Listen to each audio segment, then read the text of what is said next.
दोस्तों, क्या होगा अगर किसी इंसान को अचानक बिना कोई अपराध किए एक ऐसी जेल में फेंक दिया जाए जहां हर सुबह यह तय न हो कि शाम तक वह जिंदा रहेगा या नहीं। तो सबसे पहले उसका शरीर नहीं टूटता, उसका दिमाग टूटता है।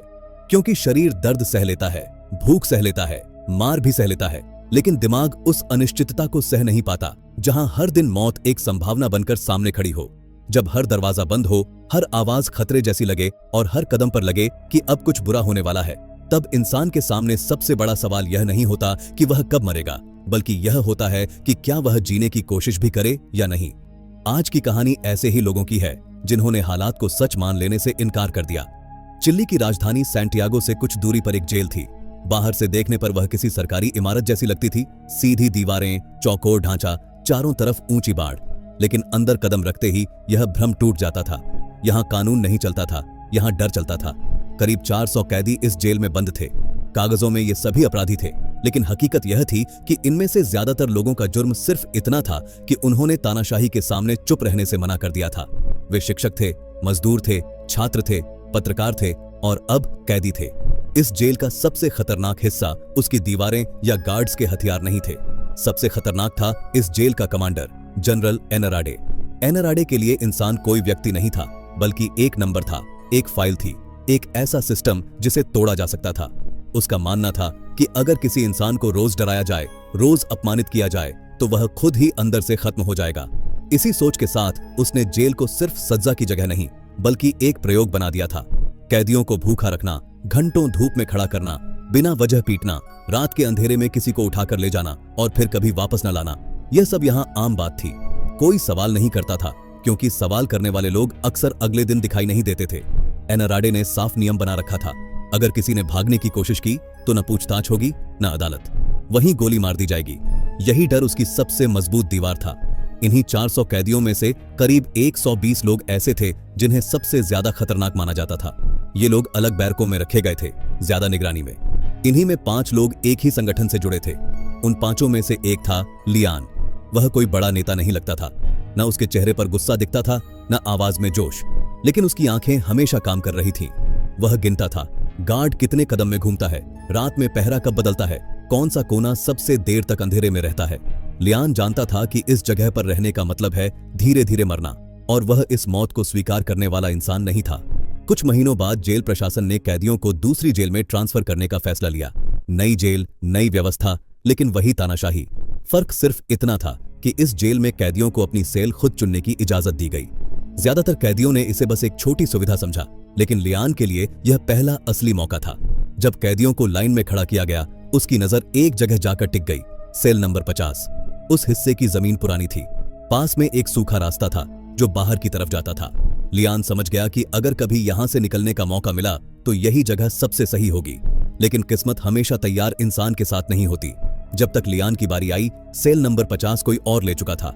एक पल के लिए उसके चेहरे पर निराशा आई, लेकिन उसने कुछ नहीं कहा। उसने बगल की सेल नंबर 51 चुन ली।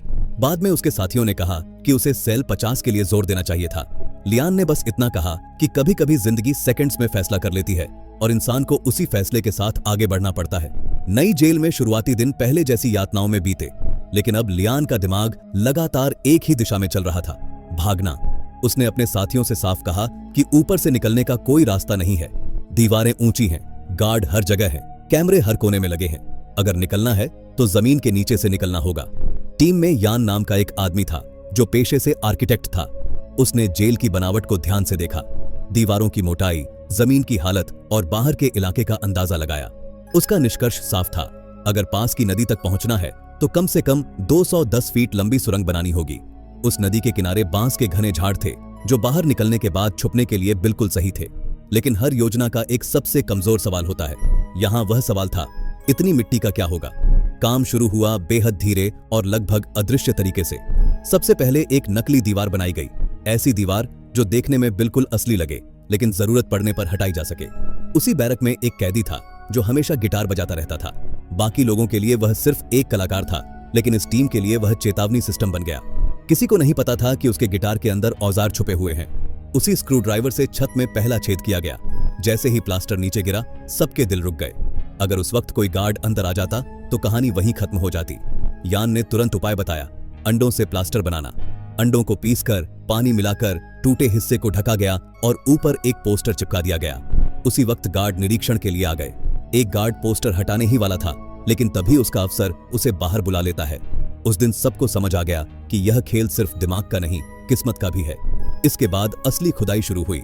दीवार में एक खास आकार का ब्लॉक काटा गया, जिसे हर निरीक्षण से पहले वापस फिट कर दिया जाता था। खुदाई रोज थोड़ी थोड़ी होती। मिट्टी को कपड़ों में, जूतों में, कभी खाने के बर्तनों में छुपाकर बाहर निकाला जाता। बाहर से देखने पर सब कुछ सामान्य लगता था, जैसे बाकी कैदी बस अपनी रोजमर्रा की जिंदगी जी रहे हों। दिन बीतते गए। हर दिन वही पैटर्न, खुदाई, छुपाना, इंतजार, डर। गिटार अब सिर्फ संगीत नहीं था, वह खतरे की आवाज बन चुका था। अगर धुन में हल्का सा भी बदलाव होता तो मतलब गार्ड पास है। उसी एक सेकंड के इशारे पर सब कुछ रोक दिया जाता। धीरे धीरे और लोग इस योजना का हिस्सा बनने लगे। हर नया इंसान उम्मीद भी लाता था और खतरा भी। अगर एक भी आदमी डर के मारे टूट जाता तो सब मारे जा सकते थे। फिर भी लोग जुड़ते गए, क्योंकि उनके पास खोने को कुछ नहीं था। 182 दिन बीते, फिर 200, फिर 300। जेल के अंदर समय का मतलब खत्म हो चुका था। बाहर की दुनिया बदल रही थी, लेकिन अंदर सब कुछ वैसा ही था। डर, सन्नाटा और इंतजार। एक दिन सुरंग के अंदर काम करते हुए एक कैदी बेहोश होकर गिर पड़ा। हवा की कमी जानलेवा बन चुकी थी। किसी तरह एक छोटी मोटर और पाइप का इंतजाम किया गया, जिससे सुरंग के आखिरी हिस्से तक हवा पहुंच सके। 392वें दिन अचानक पूरे जेल में सर्च ऑपरेशन घोषित कर दिया गया। बिना किसी चेतावनी के गार्ड्स हर सेल की तलाशी लेने लगे। यह वही पल था जिसका डर सबको था। अफरा तफरी में एक कैदी ने अफसर पर हमला कर दिया। मारपीट हुई, चीखें गूंजी, कई लोग घायल हुए, लेकिन इसी शोर में सुरंग के सारे सबूत छुपा दिए गए। जनरल एनराडे को शक हुआ, लेकिन कोई ठोस सबूत नहीं मिला। 509वें दिन जमीन हिलने लगी। भूकंप, पूरी जेल कांप उठी। उस वक्त एक आदमी सुरंग के अंदर था। किसी तरह उसे बाहर निकाला गया। हैरानी की बात यह थी कि सुरंग पूरी तरह सुरक्षित थी, जैसे वह जानती हो कि अभी उसका काम बाकी है। अब सवाल सिर्फ एक था, कब?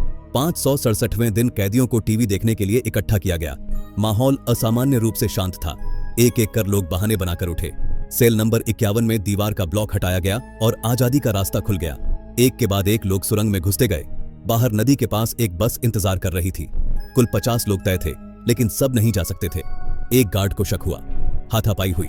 ऑन्स्कर ने गार्ड को रोका, लेकिन खुद बुरी तरह घायल हो गया। वह जानता था कि अब वह नहीं जा सकता, बस चल पड़ी। 39 कैदी उसने बैठ चुके थे और वहीं दूसरी तरफ ऑन्स्कर पीछे रह गया, और वो भी अकेला। यह एक सच्ची घटना थी। एक ही रात में 39 कैदी जेल से भाग निकले। लेकिन सवाल यह नहीं है कि वे कैसे भागे। सवाल यह है कि अगर 567 दिनों तक अंधेरे में रहकर कोई इंसान उम्मीद जिंदा रख सकता है, तो असली जेल कहां होती है? दीवारों के पीछे या हमारे दिमाग के अंदर? क्योंकि कभी कभी सबसे खतरनाक जेल वह होती है जिससे भागने की कोशिश ही कोई नहीं करता। दोस्तों, अगर आपको ये वीडियो पसंद आई हो तो वीडियो को लाइक करें और चैनल को सब्सक्राइब करें। मिलते हैं बहुत जल्द एक और ऐसी ही माइंड ब्लोइंग स्टोरी के साथ।